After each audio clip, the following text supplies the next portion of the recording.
The alarm clock is a liar. It tells you it's time to wake up. It's not. It's time to account.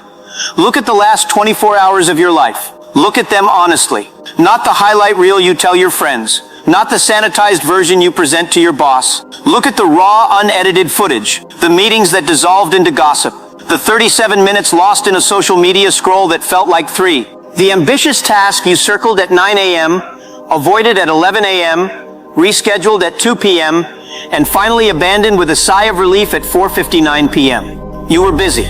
You were in motion. Your calendar was full. But were you moving, or were you just spending? This is the silent hemorrhage of your potential. This is the quiet bankruptcy you feel at 11 p.m. when the house is dark and the screen's blue light washes over your face and a hollow question echoes in your skull. What did I actually do today? You have been taught to manage time. This is the grand deception. You cannot manage time. Time is indifferent. It flows forward with or without your consent. It does not care about your goals, your dreams, your to-do list. You cannot manage the tide. You can only decide what to build before it arrives and what ship you will sail when it does. The failure is not in your discipline. It is in your language. It is in the fundamental metaphor you use to process your most precious non-renewable resource, your life, measured in hours. Most people live as consumers of time. They spend it, they exchange it for distractions, for temporary relief, for minor comforts, for the path of least resistance. They spend it on what is urgent, loud, or easy. A consumer asks one question of an hour, can I afford this? And the answer is always yes, because the price feels invisible. The bill comes due years later in the currency of regret. The owner operates on a different economy. The owner does not spend. The owner invests. This is the one sentence, the single pivot point, the fulcrum on which an ordinary day and an extraordinary life balance. Jack Ma framed it with the brutal clarity of a man who built an empire from nothing. If you spend your time, you are a consumer. If you invest your time, you become an owner, consumer, or owner. This is not semantics. This is the diagnosis for your chronic fatigue, your latent anxiety, your feeling of being perpetually behind. You are running a consumer operation in a world that rewards ownership. Let us dissect the anatomy of a spent hour. A spent hour is democratic. It is lazy. It follows the gravitational pull of distraction. It answers every ping. It surrenders to every interruption. A spent hour is the one you give to the television show you've already seen, because choosing a new one requires effort. It is the hour lost in the digital cul-de-sac of reading the comments on a news article you already finished. It is the meeting that should have been an email, the conversation that should have been a sentence, the task you perfected long after it needed to be good enough. A spent hour is a coward. It flees from the difficult conversation, the complex problem, the creative blank page. It hides in the busy work, the administrative sludge, the ritualistic checking of things that do not need to be checked. It chooses cleaning the desk over starting the report. It chooses researching the perfect tool over using the imperfect one you already have. A spent hour is a master of disguise. It often wears the uniform of productivity. It looks like motion. It feels like work. But it is expenditure, pure loss. Now let us illuminate the architecture of an invested hour. An invested hour is authoritarian. It is ruthless. It begins with a question, a brutal filter. What is the return on this investment? An invested hour demands a dividend. It may be a dividend of skill, of connection, of health, of clarity, of created value. The dividend is non-negotiable. An invested hour is courageous. It walks directly toward the resistance. It understands that the feeling of, I don't want to do this, is not a stop sign. It is the very address of the investment. The growth, the return, is hiding behind that precise feeling. So it pays the entry fee of immediate discomfort. It sits with the confusion of learning a new software. It endures the awkwardness of a crucial feedback conversation. It tolerates the frustration of the first draft, the failed prototype, the shaky first repetition. An invested hour is focused. It is a laser, not a light bulb. It does not try to illuminate everything. It chooses one point, the most critical point, and applies all its energy until it burns through. It turns off notifications. It closes the tabs. It says no to the irrelevant. It defends its boundaries with the ferocity of a knight guarding a vault. It knows that fragmentation is the enemy of compound interest. 10 one-minute investments yield nothing. One 10-minute investment can start a chain reaction. The consumer's day is a series of expenses. The owner's day is a portfolio. Let's build that portfolio. Let's audit your coming 24 hours not as a schedule, but as an investment strategy. The first hour, the private market. The world's most consequential trades happen before the public market opens. The real work on a company's valuation happens in the quiet, pre-dawn analyst meetings. Your day is no different. The consumer wakes up when he has to. He hits snooze, negotiating a desperate debt agreement with the day. He borrows 10 minutes of fractured, low-quality sleep at the usurious interest rate of morning panic. Rushed decisions and forgotten items. He stumbles into the world reactive, already behind, already playing defense. He spends his first hour consuming news, consuming social media updates, consuming the problems in his inbox. He begins his day by taking on the world's chaos before he has fortified his own mind. He starts bankrupt. The owner wakes up before he has to. He pays the upfront price of leaving the warm bed. He does not ask his feelings for permission. He understands that the first hour sets the exchange rate for the entire day. This hour is his private market. Here he makes his most important investments in complete sovereignty. He invests in silence. He sits with a notebook, not a screen. He lets the static of yesterday settle. He identifies the one thing that, if accomplished, would make the day a victory. This is not a to-do list. This is a primary objective. This is the flagship asset of his daily portfolio. He invests in his physical foundation. 10 minutes of stretching, 20 minutes of vigorous movement. He is not working out. He is conducting maintenance on the single most important piece of machinery he will ever operate, his body. He is upgrading his hardware so his software can run without lag. He invests in his mind, not through passive consumption, but active feeding. 15 pages of a book that challenges his thinking. 5 minutes of visualizing the outcome he desires. He is depositing clarity, perspective, and fuel into the account he will draw from when the chaos comes.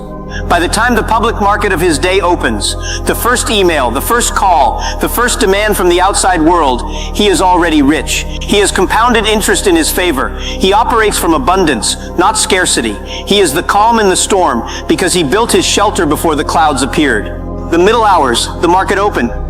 This is where the consumer is obliterated. The market opens with a tidal wave of noise, emails, messages, meetings, notifications, quick questions, shifting priorities.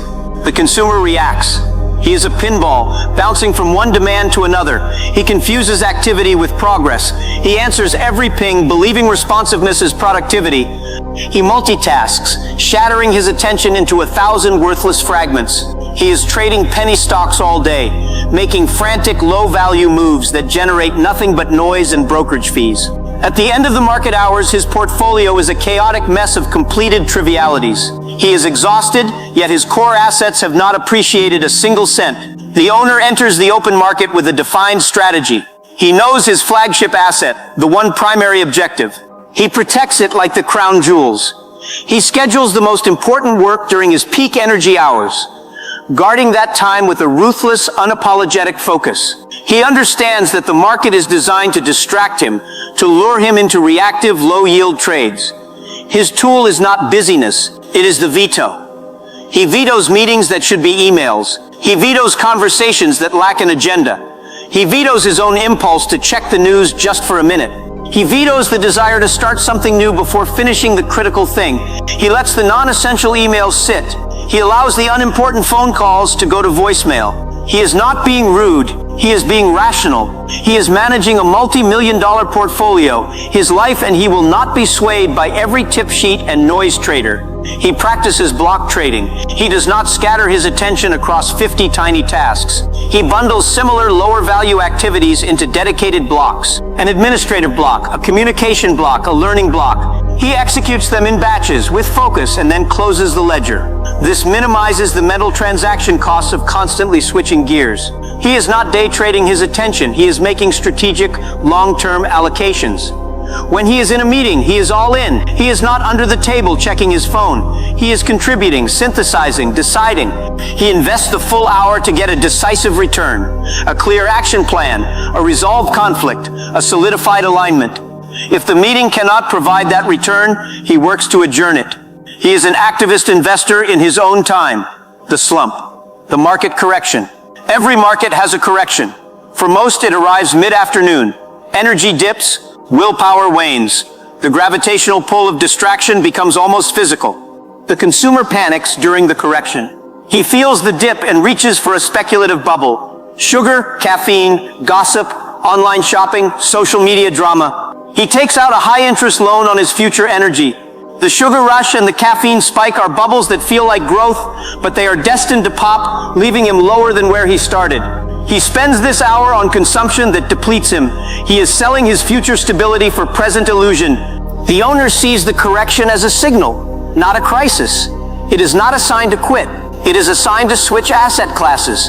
He does not fight his biology. He redirects it. He understands this is not the hour for deep creative calculus. This is the hour for a different kind of investment. He invests in movement, a 10-minute walk outside. The return is not just oxygen and blood flow, it is a perspective shift. It is a reminder that there is a world beyond the screen, a rhythm beyond the artificial urgency of the inbox. He invests in connection, not the shallow digital kind. A 5-minute genuine conversation with a colleague about something other than work. A focused call to check in on a family member. This is an investment in the social fabric that sustains him. It pays dividends in loyalty, support, and shared humanity. He invests in a clean transition. He spends 15 minutes organizing his workspace, reviewing his accomplishments, and setting the primary objective for tomorrow. He is closing the day's ledger with intention. He is locking in the gains and learning from the losses. This act alone transforms the chaotic stress of an unfinished day into the calm clarity of a managed portfolio. The final hours. The after-hours market. This is the most dangerous, most revealing market of all. The formal workday is over. The public trading has closed. This is when the true investors separate from the gamblers. The consumer collapses. He has spent all his capital. He is mentally and emotionally bankrupt. So he seeks oblivion. He spends his final hours in a state of passive, numbing consumption. He scrolls, he streams, he drinks to quiet the noise of his own unmet potential. He is trying to escape the balance sheet of his day. He trades the last of his conscious hours for the anesthesia of distraction. He goes to bed having made one final terrible transaction, gifting his precious, unrecoverable time for absolutely zero return. He is liquidating his life at a loss. The owner knows the after-hours market is where the real wealth is built. The crowd is gone, the noise has faded. This is the time for strategic research, for skill acquisition, for deep construction. He invests in compound interest. He dedicates 60 minutes to a skill that has nothing to do with his job and everything to do with his future self. Learning a language, understanding basic coding, studying philosophy, writing, playing an instrument. This is not hobby time. This is the most aggressive growth fund in his portfolio. He is investing in a version of himself that does not yet exist. The returns are not quarterly, they are transformational, paid out over a decade in unexpected opportunities, cognitive flexibility, and profound satisfaction. He invests in reflection. He revisits his 2-column ledger from the morning. He does not judge himself with cruelty. He audits with the dispassionate eye of a fund manager. Where did I spend? Where did I invest? What was the return? What was the transaction cost of my distractions? This 10-minute audit is the single greatest learning tool he possesses. It turns experience into wisdom. He invests in restoration. He understands that the portfolio manager, his mind and body must be restored, or tomorrow's trades will be made from depletion. He has a ritual that signals closure. Reading fiction, a conversation with a loved one, a technology curfew. He is not just stopping work, he is actively investing in the quality of his sleep, the calm of his nervous system, the recovery of his creative capital. He is securing the assets for tomorrow's market open. This is the daily rhythm, not of time management, of portfolio management. The magic is not in any single hour. The alchemy is in the classification. It is in looking at every single action, every single hour, and asking the Jack Ma question, am I spending or am I investing? You will begin to see your life with terrifying, beautiful clarity. Saying yes to a pointless meeting is a spend. Saying no is an investment in focus. Scrolling through celebrity gossip is a spend. Reading a chapter of history is an investment in perspective. Venting about a problem is a spend. Drafting a one-page solution is an investment in power. Watching another episode is a spend. Going to bed 30 minutes earlier is an investment in tomorrow's energy. Worrying about the future is a spend. Planning the first single, executable step is an investment in control. This framework is merciless. It strips away your excuses. You can no longer hide behind being busy. The ledger does not lie. At the end of the day, you have either spent your life or you have invested it. Start tonight, take a blank page, draw the 2 columns, spend, invest, replay your last 24 hours. Be brutally honest. Assign every significant block to a column. Look at the ratio. The sight of that page, the undeniable evidence of your current economy, will create a more powerful motivation than any inspirational quote ever could. It will create a revolt in your soul. Then, tomorrow morning, before you do anything else, decide not what you will do, but who you will be.